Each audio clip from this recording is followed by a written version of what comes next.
Hello students, 12th Y की class में आपका फिर से स्वागत है।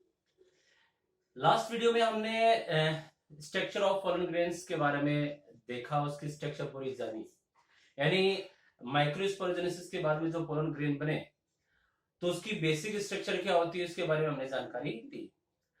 तो मैं वापस थोड़ा सा रिपीट करना चाहूंगा कि आपने देखा था कि जो पोलन ग्रेन्स होते हैं वो यूनिसेलुलर स्ट्रक्चर होती हैं और हैप्लॉइड स्ट्रक्चर होती है, और जिसमें एक ही न्यूक्लियस पाया जाता है। और उसमें हमने देखा कि सबसे पहले उसमें बाहर की तरफ ऑर्नामेंटेशन भी पाया जाता है जो जाली का हुआ रेशेदार भिन्न भिन्न तरीके से हो सकता है, और कुछ ऐसे भी पोलन ग्रेन्स पाए जाते हैं जिनके ऊपर की ओर पोलन कीट पाया जाता है जो कि टेपिडम के ही प्रोडक्ट से तैयार होती हैं और जो पोलिनेशन में हेल्प करती हैं, और तेली पदार्थ उनमें पाया जाता है ताकि वो किसी भी इंसेक्ट से की सतह से चिपक सके आसानी से, और कीटों को आकर्षित करने में भी हेल्प करती है। पोलन ग्रेन्स में हमने बताया कि दो लेयर पाई गई थी, एक तो बाहर की तरफ एक्साइन पाई जाती है और दूसरी इसके नीचे जो पाई जाती है इंटाइन पाई जाती है। एक्साइन जो होती है यानी बाह्य चोल जिसे हम कहते हैं, वो स्पोरोपोलिन की बनी होती है जो कि कैरोटीनॉइड्स के ऑक्सीडेटिव पॉलीमर्स होते हैं, जो कि का गैस सबसे कार्बनिक प्रतिरोधी पदार्थ होता है जो आसानी से न तो ताप पर मल क्षारों इत्यादि का प्रतिरोध करता है, इनका अपघटन नहीं हो सकता। ये पराग कणों को लंबे समय तक संरक्षित रखने में हेल्प करती है। इसके बाद में मैंने बताया था कि जो इसकी जो बाह्य चोल यानी एक्साइन जो होती है, जो द्विबीजपत्री जो पादपों में तो देखा गया है उनके परागकणों पे 3 छिद्र पाए जाते हैं, जबकि एक बीजपत्री में एक ही पाया जाता है जिन्हें जनन छिद्र या जर्मपोर कहा जाता है। और इसी के माध्यम से जो अंतः चोल जो है इंटाइन जो होती है जर्म ट्यूब का फॉर्मेशन करती है जो बाद में पोलन ट्यूब में कन्वर्ट हो जाती है। उसके बाद भी मैंने बताया था कि जो इंटाइन जो होती है वो पेक्टोसेलुलोज की बनी होती है, और ये जो इंटाइन जो होती है ये आप देखेंगे कि जब परागकण यानी पोलन ग्रेन्स है वो पोलिनेशन की क्रिया के दौरान जब वर्तिकाग्र पर पहुंचते हैं जिनका जर्मिनेशन होता है, उस समय ये जो अंतःचोल है या इंटाइन है इन जनन छिद्रों के माध्यम से बाहर निकलकर जर्म ट्यूब का फॉर्मेशन करती है और जो पोलन ट्यूब में परिवर्तित हो जाती है। अब आगे बढ़ते हैं इसमें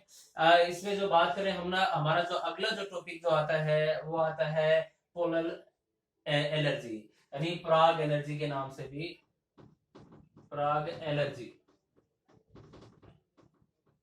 देखिए पोलन एलर्जी आम बात है, अगर आप देखना चाहेंगे कई बार हम खेतों में जाते हैं तब जैसे हम खेतों से होके आते हैं तो हमें खुजली वगैरह हो जाना, चेहरे पे या स्किन पे छोटे छोटे लाल धब्बे हो जाना, बुखार भी हो सकती है। ये विभिन्न प्रकार की कैरेक्टर देखने को मिलती है जिसे एलर्जी कहा जाता है, यानी हमारी बॉडी इनके प्रति हाइपर सेंसिटिविटी शो करती है, अति संवेदनशीलता जाहिर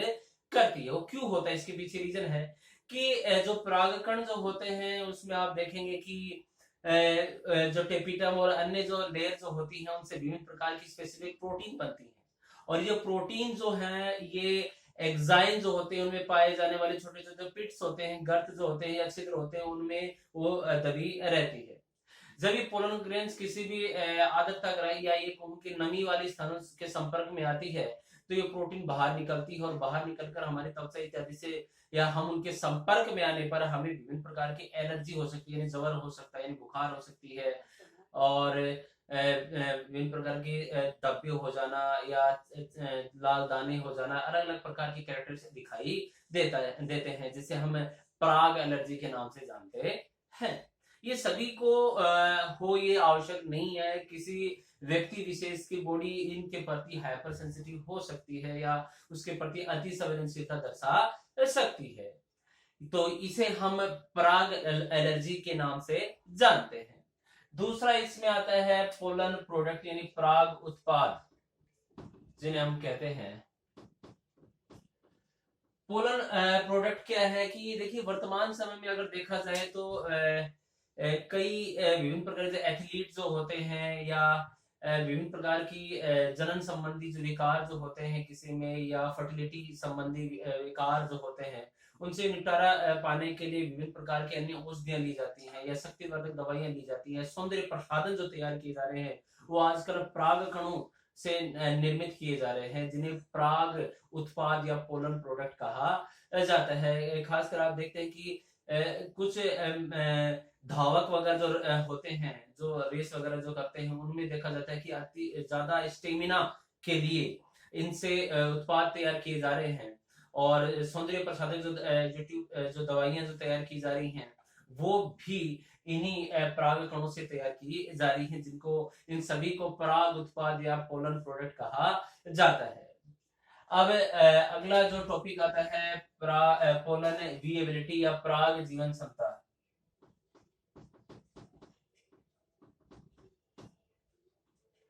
पराग जीवन क्षमता की जो बात करें, पोलन विएबिलिटी है क्या चीज? यानी अगर देखा जाए, जब पराग कोश का स्फुटन हुआ तो उसके बाद में हमने देखा कि निकलने के बाद में इनका ये पोलिनेशन की एक्टिविटी के दौरान वर्तिकाग्र पर पहुंचेंगे। लेकिन ये कितने समय तक जीवित रहते हैं, कब तक इनकी क्षमता होती है, या कब तक इनमें किसी वर्तिकाग्र पर अंकुरित होने की क्षमता होती है, उसे हम पराग जीवन क्षमता या पोलन विएबिलिटी कहते हैं। यानी एक निश्चित समय होता है कि उस समय के अंदर अगर परागकण वर्तिकाग्र पर पहुंच गया तो अंकुरित हो जाएगा और वो अंकुरित होकर पोलन ट्यूब का फॉर्मेशन कर लेगा। लेकिन अगर उस समय के अंदर ये नहीं पहुंचा तो इसके बाद में ये मृत समान हो जाता है, यानी इसमें अंकुरित होने की क्षमता नहीं पाई जाती। तो इस जो काल को, यानी जो समय जो होता है, ये जो जिनमें अंकुरित होने की क्षमता इसमें शेष रहती है, उसे हम पराग जीवन क्षमता के नाम से जानते हैं। ये कई भिन्न जातियों में कई जातियों भिन्न प्रकार की हो सकती है। जैसे कुछ में कुछ घंटों की, कुछ हफ्तों की, कुछ महीनों की हो सकती है। अलग अलग जातियों में अलग अलग क्षमता इनमें पाई जाती है। कृत्रिम रूप से भी हम इनका संरक्षण कर सकते हैं। यानी कुछ ऐसी प्रजातियां हैं पादप प्रजातियां जो विलुप्त प्राय होती जा रही हैं, तो क्यों ना हम इनको संरक्षित कर ले। इसके लिए क्रायो प्रिजर्वेशन यानी क्रायो परिरक्षण तकनीक जो काम में ली जाती है, जिसमें इन परागकणों के जन्म द्रव्य को -196 डिग्री सेंटीग्रेड पर लिक्विड नाइट्रोजन में संरक्षित किया जाता है, जिसे हम क्रायो परिरक्षण कहा जाता है, क्रायो प्रिजर्वेशन कहा जाता है। तो ये था इनका जो है हमारा जो लास्ट टॉपिक था, पोलन विएबिलिटी। कहने का मतलब इसी काल के अंदर ही इनमें किसी भी वर्तिकाग्र पर अंकुरित होने की क्षमता शेष रहती है, जिसे हमें पराग जीवन क्षमता कहते हैं। Thank you.